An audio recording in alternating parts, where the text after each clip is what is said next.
ધોરણ 10 chapter number 2 HTML માં હેડ અને બોડી વિભાગ. આપણે આગળ પહેલા ચેપ્ટરમાં આપણે જોઈ ગયા છે કે HTML ભાષા શું છે, એના માટે કેવી રીતે બધા ટેગ લખવાના છે આપણે એ ધ્યાનમાં લીધું છે. હવે ધોરણ 10 ના વિદ્યાર્થી માટે ચેપ્ટર નંબર 2 નો થિયરી વિભાગ અને ત્યારબાદ પ્રેક્ટિકલ વિભાગ તમારી સમક્ષ મૂકવાનો છું. આપણે આ ચેપ્ટરમાં મેઇન હેડ વિભાગ અને બોડી વિભાગ, HTML ના બે વિભાગ છે, એક HTML બોડી વિભાગ અને એક હેડ વિભાગ. હેડ વિભાગની અંદર આપણે જ્યારે ધ્યાનમાં લઈએ તો હેડ વિભાગમાં કયા કયા કમાન્ડ આવે છે, તો પહેલો આપણે જોઈએ તો હેડ વિભાગમાં બે જ કમાન્ડનો ઉપયોગ થતો હતો, HTML પછી હેડ અને ટાઇટલ, અને હેડ વિભાગ પૂર્ણ કરવામાં આવતો હતો. હવે જોઈએ છે હેડ વિભાગ શું છે, હેડ વિભાગ શાના માટે વધારે પડતોનો ઉપયોગ છે. તો આપણે આ લેક્ચરની અંદર આપણે જોઈશું કે હેડ વિભાગ અને બોડી વિભાગની અંદર કેવા કેવા કાર્યો થઈ શકે છે. હેડ વિભાગ શું છે?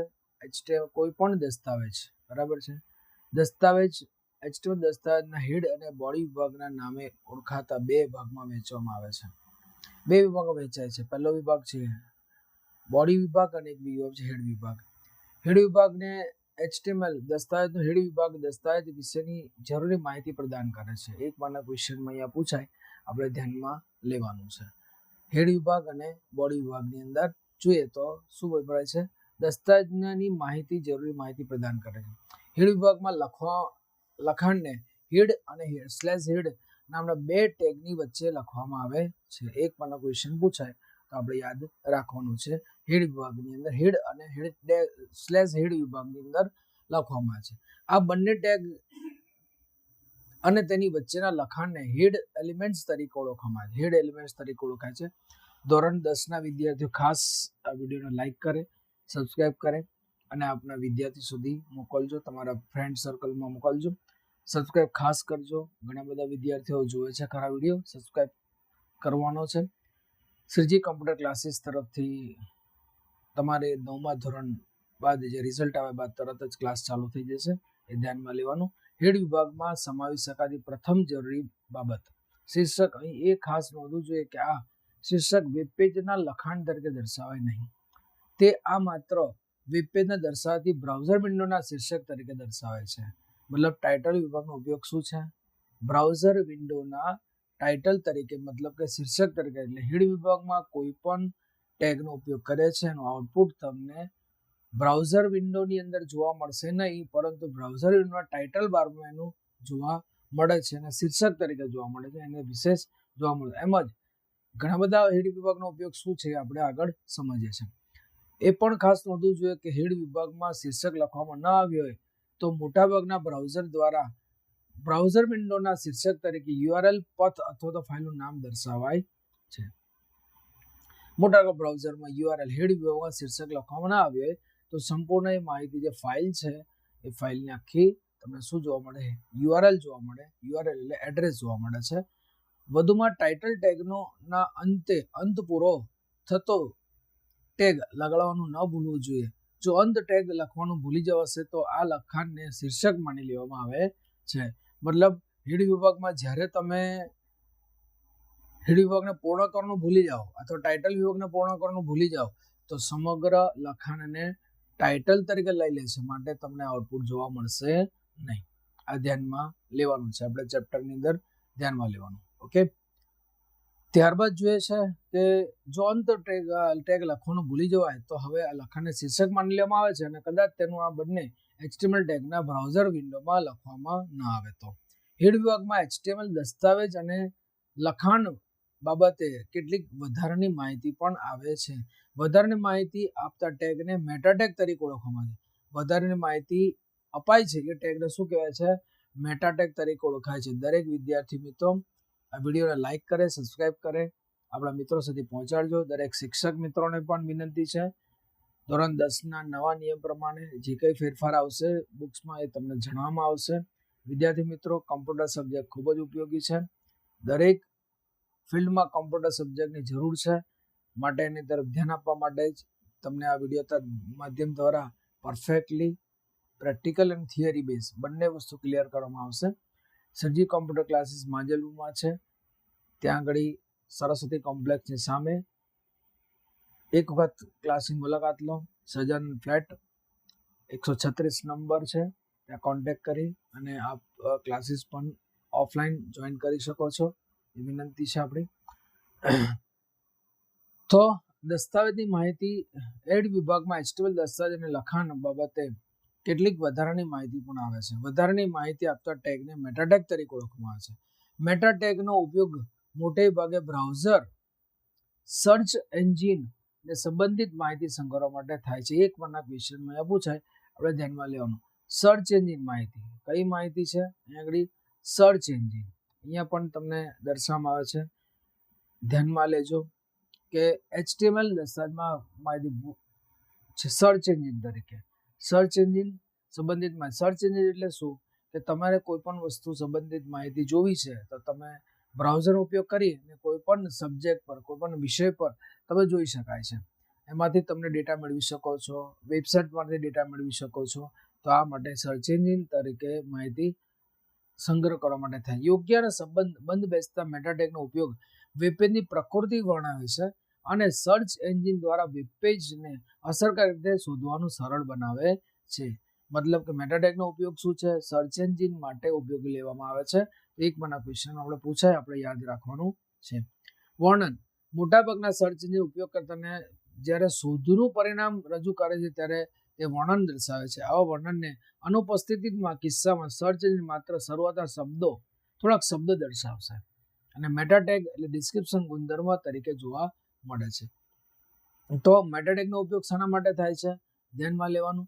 જ્યારે કોઈ પણ વેબસાઇટનો ઉપયોગ આપણે કરતા હોઈએ ત્યારે એ વેબસાઇટના ઉપયોગથી આપણે માહિતીને શોધી શકાય છે અને ત્યાં આગળ જે આપણને કન્ટેન્ટ આપેલો છે, મેટા ટેગનો કન્ટેન્ટ, એ કન્ટેન્ટ દ્વારા તમે જોઈ શકાય છે.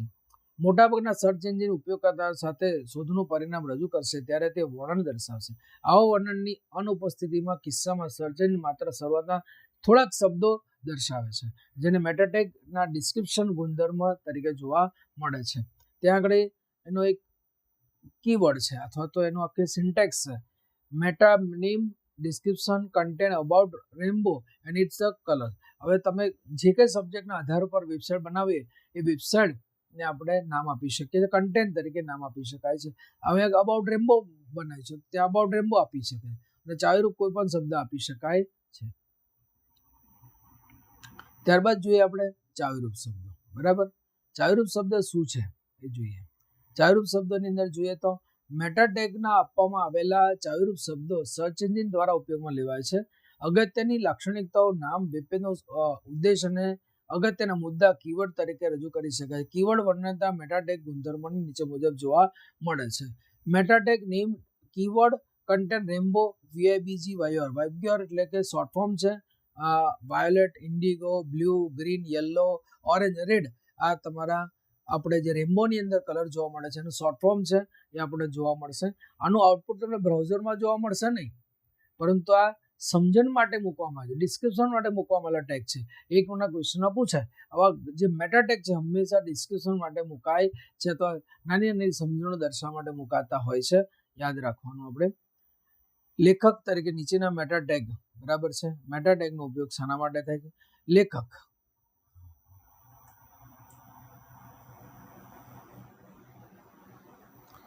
જોઈએ છે આપણે લેખક. મેટા ટેગ ની અંદર આપણે જે કંઈ લખાણ લખેલું છે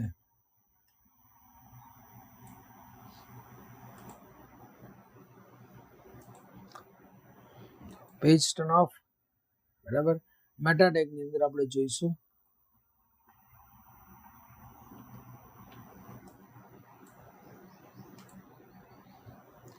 ચાવીરૂપ શબ્દો છે. આ ટેગના આપવામાં આવેલા ચાવીરૂપ શબ્દો કીવર્ડ સર્ચ એન્જિન દ્વારા ઉપયોગમાં લેવાય છે. અગત્યના લાક્ષણિકતાઓના નામ, વેબપેજનો ઉદ્દેશ, અગત્યના મુદ્દાઓ કીવર્ડ તરીકે રજૂ થાય છે. બરાબર, અગત્યના મુદ્દાઓ કીવર્ડ તરીકે રજૂ થશે. મેટા ટેગ ગુણધર્મ, મેટા ટેગ કીવર્ડ કન્ટેન્ટ તરીકે ઉપયોગમાં લેવાય છે.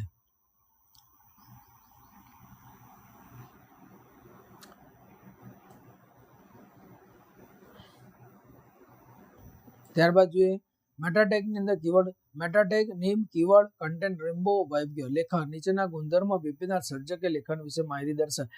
નેમની જગ્યાએ આપણે ઓથર ઉપયોગ કરીએ. કન્ટેન્ટ એમ કે ગાંધી મહાત્મા ગાંધીજીએ લખેલું હતું માટે આ બુક્સ મહાત્મા ગાંધીએ લખેલી હતી. રેમ્બો નામની બુક્સ મહાત્મા ગાંધીજીએ લખેલી હતી માટે ત્યાં આગળ આપણે કન્ટેન્ટ તરીકે એમ કે ગાંધી લખીએ છીએ. આ રીતે તમે જોઈ શકાય છે. આગળ પેજ પર જોઈએ આપણે ટિપ્પણી, કોમેન્ટ લખવા માટે. કોઈ પણ વેબસાઇટમાં કોમેન્ટ દર્શાવે, કોઈ પણ શબ્દ કે વાક્યને સમજણમાં દર્શાવવું હોય ત્યારે તમારો કોમેન્ટનો ઉપયોગ થતો હોય છે. ટિપ્પણી કોમેન્ટ કોડમાં વધારાની માહિતી આપવાની તક આપે છે. કોમેન્ટ પરિણામ સ્વરૂપે દર્શાવવા માટે નથી હોતી, એટલે કે HTML સોર્સ કોડ સિવાય કોઈ પણ જગ્યાએ ટિપ્પણી જોઈ શકાય નહીં. ટિપ્પણી મૂકવા માટે લેસ ધેન, ઉદ્ગાર ચિહ્ન, એક્સક્લેમેટરી સેન્ટેન્સ અને સ્લેશ ગ્રેટર ધેન ટેગનો ઉપયોગ કરીને આપણે એને પૂર્ણ કરી શકીએ. ટિપ્પણીની શરૂઆત દર્શાવે છે જ્યારે ટિપ્પણીની પૂર્ણતા દર્શાવે અથવા તો અંત દર્શાવે છે. આમુખ તરીકે પણ ઓળખવામાં આવે છે. ટિપ્પણીને આમુખ તરીકે ઓળખાય છે. એક મને ક્વેશ્ચનમાં પૂછાય, આપણે યાદ રાખવાનું છે. This is a comment. એ કોમેન્ટનું ઉદાહરણ. કોમેન્ટ એટલે નોંધ. કોઈ પણ શબ્દ કે વાક્યને સમજાવવી હોય ત્યારે જ્યારે તમે વેબસાઇટ બનાવો તો વેબસાઇટની અંદર કોમેન્ટ દર્શાવે તો આપણે લખવા માટે આ ટેગનો ઉપયોગ, આ ચિહ્નનો ઉપયોગ કરી શકીએ છીએ.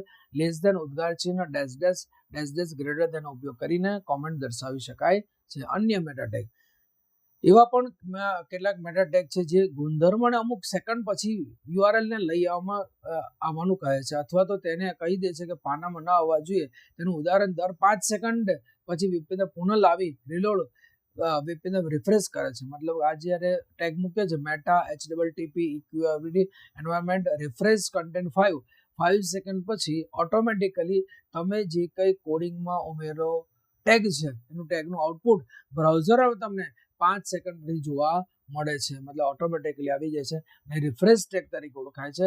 અને ત્યાં આગળ એની જે કન્ટેન્ટ છે અને સિન્ટેક્સ છે meta HTTP EQIV refresh content 5.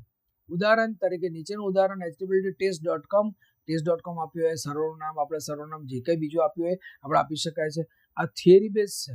ત્યારબાદ તમને પ્રેક્ટિકલ બેઝ પણ સેકન્ડ લેક્ચરમાં જોવા મળશે. તો ચેપ્ટર નંબર 1 નો થિયરી બેઝ અને પ્રેક્ટિકલ બંને અલગ અલગ રીતે દર્શાવીશું. આપણે બધા વિદ્યાર્થી મિત્રોએ આના તરફ ખૂબ ધ્યાન આપવાનું છે. HTML બેઝ ટેગનો ઉપયોગ શું છે? બેઝ ટેગ નીચે સંબંધિત URL ચાવીરૂપ શબ્દ ટાર્ગેટ નિશ્ચિત કરે. હેડ ટેગ, બેઝ ટેગ, href નો ઉપયોગ આપણે કર્યો હતો, એન્કર ટેગની અંદર કર્યો હતો. પહેલા ચેપ્ટરમાં ધ્યાન આપ્યું છે, જેને આપણે હાઇપરલિંક તરીકે ઓળખતા હતા. હાઇપરલિંક તો આ આગળ લિંક આપવામાં આવે છે http://test.com હેડ આપીએ છીએ. ત્યારબાદ ચાવીરૂપ શબ્દ એલિમેન્ટ્સની રજૂઆતો કરે છે. હેડ દસ્તાવેજની વિશેની માહિતી વ્યાખ્યાયિત કરી શકે છે. ટાઇટલ દસ્તાવેજનું શીર્ષક વ્યાખ્યાયિત કરી શકે. બેઝ વેબપેજની તમામ લિંક માટે એક સામાન્ય સરનામું અથવા ગંતવ્ય સ્થાન વ્યાખ્યાયિત કરે છે. બેઝનો ઉપયોગ શું છે? ગંતવ્ય સ્થાન એટલે કે સર્વર. તમારો ડેટા ક્યાંથી આવ્યો છે અને ક્યાં લઈ મૂકવાનો છે, આપણે અપલોડ ક્યાં કરવાનો છે, ડાઉનલોડ ક્યાંથી કરી રહ્યા છે, એનું ગંતવ્ય સ્થાન દર્શાવે, જેને હાઇપરલિંક તરીકે ઓળખાય છે અથવા તો એને સર્વર તરીકે આપણે ઓળખીએ છીએ. લિંક દસ્તાવેજ અને બાહ્ય સંસાધન સાથે વચ્ચે સંબંધિત વ્યાખ્યાયિત કરે છે. સંબંધ વ્યાખ્યાયિત કરે છે. લિંક મેટા ટેગ HTML દસ્તાવેજ અને મેટા ડેટા વ્યાખ્યાયિત કરે છે. મતલબ કે એની માહિતીઓ દરેક ટેગની ડિસ્ક્રિપ્શન ટૂંકી માહિતી રજૂ કરી શકાય છે. ક્લાયન્ટ તરફની સ્ક્રિપ્ટ વ્યાખ્યાયિત કરે છે. આ હકીકતમાં તમારા કોર્સમાં છે જ નહીં. આ સ્ક્રિપ્ટ 12મા ધોરણમાં આવે છે એટલે અત્યારથી ધ્યાન આપવાનું. 10મા ધોરણનો બેઝ એ 12મા ધોરણનો બેઝ છે માટે આપણે 12મા ધોરણ માટે 10મા ધોરણમાં ખાસ ધ્યાનથી કમ્પ્યુટર સબ્જેક્ટને લેવાનો છે. સ્ટાઇલ ટેગ દસ્તાવેજ માટેની ઢબની માહિતી વ્યાખ્યાયિત કરે. આ બંને ટેગો ધોરણ 12માં આવશે. એના આખા ચેપ્ટરો છે એટલે આપણે ધ્યાનમાં લેવાનું છે. ત્યારબાદ જોઈએ આપણે આ ટેગની અંદર જોઈશું, બરાબર છે. એલિમેન્ટ સાથે અવલોકન આકૃતિ 2.1 દર્શાવ્યા પ્રમાણે કોડને ધ્યાનમાં લેવાનો છે. કોડ અહીંયા આગળ દરેક કોડિંગ લખેલું છે, એનું તમને આઉટપુટ જોવા મળશે નહીં. સિર્ફ કોડિંગ એટલા માટે છે કે આ વેબસાઇટમાં કયા શબ્દના આધારિત તમે ઉપયોગ કર્યો છે અથવા કયા સબ્જેક્ટ રિલેટેડ તમારી વેબસાઇટ છે એની માહિતી દર્શાવવા માટે મેટા ટેગનો ઉપયોગ થાય છે. ત્યાં કોઈ પણ સબ્જેક્ટ હોઈ શકે. તમે સ્પેસ માટે સબ્જેક્ટ આપી શકો છો, તમે માથ્સ માટે સબ્જેક્ટ આપી શકો છો, તમે એન્વાયરમેન્ટ માટે સબ્જેક્ટ આપી શકો. એમ તમામ રીતે સબ્જેક્ટ દર્શાવીને વેબસાઇટ બનાવી શકો છો. તમારી કંપની હોય તો તમારી કંપનીની માહિતી દર્શાવે, સ્કૂલ હોય તો સ્કૂલની માહિતી દર્શાવવા માટે ટેગ લખી ડિસ્ક્રિપ્શન આપી શકાય છે. માટે આપણે આ ટેગનો ઉપયોગ ડેટા ડિસ્ક્રિપ્શન માટે વપરાય છે. Meta name description content about rainbow and it's colour. Meta tag keyword content rainbow. ત્યારબાદથી મેટા ટેગ ઓથર કન્ટેન એમ કે ધીસ ઇઝ અ કોમેન્ટ. બરાબર. બોડી ટેગની વચ્ચે H1 P અને H1 એટલે હેડિંગ ટેગ માટે, P એટલે પેરેગ્રાફ માટે વપરાય છે. Nothing will be the printed but this line. આ લાઇનને આપણે પ્રિન્ટેડ કરવાની નથી. બરાબર. એ પ્રમાણે આપેલું છે. આઉટપુટમાં જોવા જઈએ આપણે. હવે જે આ પ્રકરણમાં મથાળા ફકરા અને લખાણના સ્વરૂપાંકન માટેની કેટલીક ટેગ વિશે વાત કરી જે બોડી વિભાગમાં આવી છે. સામાન્ય રીતે આ ટેગને વચ્ચે કંઈક લખાણ જરૂરી હોય છે. એવા પણ કેટલાક ટેગ હોય છે જેની વચ્ચે કોઈ લખાણ જરૂરી હોતી નથી. આવા ટેગને ખાલી ટેગ અથવા એમ્પ્ટી ટેગ કહેવામાં આવે છે. એવા માટે વપરાય છે BR ટેગ વપરાય છે, એવી રીતે HR ટેગ વપરાય છે. એવા ઘણા બધા ટેગ છે જે ખાલી ટેગ તરીકે ઓળખાય જેને એમ્પ્ટી ટેગ કહીએ છીએ. BR ટેગનો ઉપયોગ બ્રેક ટેગ છે. એના વચ્ચે કંઈ લખવામાં આવતું નથી. સિંગ્યુલર ટેગ છે, કન્ટેનર નથી. એકાલો ટેગ છે જેને સિંગ્યુલર ટેગ તરીકે કહેવાય છે. યુગ્મ ટેગ કહેવાય છે. અને અયુગ્મ ટેગ તરીકે અયુગ્મ ટેગ એટલે એકલો હોય તે, યુગ્મ ટેગ એટલે જે જોડીમાં હોય ટેગ એ. તો આપણે આ માહિતી આપણે સંપૂર્ણ જોવાની. અત્યારે આ પોઈન્ટ અહીંયાથી પૂરો કરવામાં આવે છે. આ ચેપ્ટરની અંદર આગળ વિડીયો આપણે જોવા માટે લાઈક કરજો, સબસ્ક્રાઇબ કરશો તો વહેલામાં વહેલી તકે તમારી પાસે આ વિડીયો પહોંચી જશે. દરેક વિદ્યાર્થી મિત્રો ધ્યાનમાં લે કે ચેપ્ટર નંબર 2 10મા ધોરણની અંદર થિયરી બેઝ જે ક્લિયરિટી કરી છે, એક પોઈન્ટ ક્લિયર કરે છે. હેડ ટેગ અને મેટા ટેગનો ઉપયોગ શું છે, હેડ અને HTML ટેગનો ઉપયોગ શું છે. ત્યારબાદ આ બેકગ્રાઉન્ડ છબીશું, ત્યાં આગળ બોડી ટેગનો ઉપયોગ કરીશું. પહેલો વિભાગ હેડ ટેગ માટેનો હતો. હવે જે વિભાગ આવશે બોડી ટેગ માટેનો આવશે, જેની અંદર આપણે વિભાગને સમજવાનો છે. થિયરી બેઝ યાદ રાખવાનું. થિયરી અને પ્રેક્ટિકલ બંને મારા વિડીયો તરફ તમને વિડીયોમાંથી જોવા મળશે.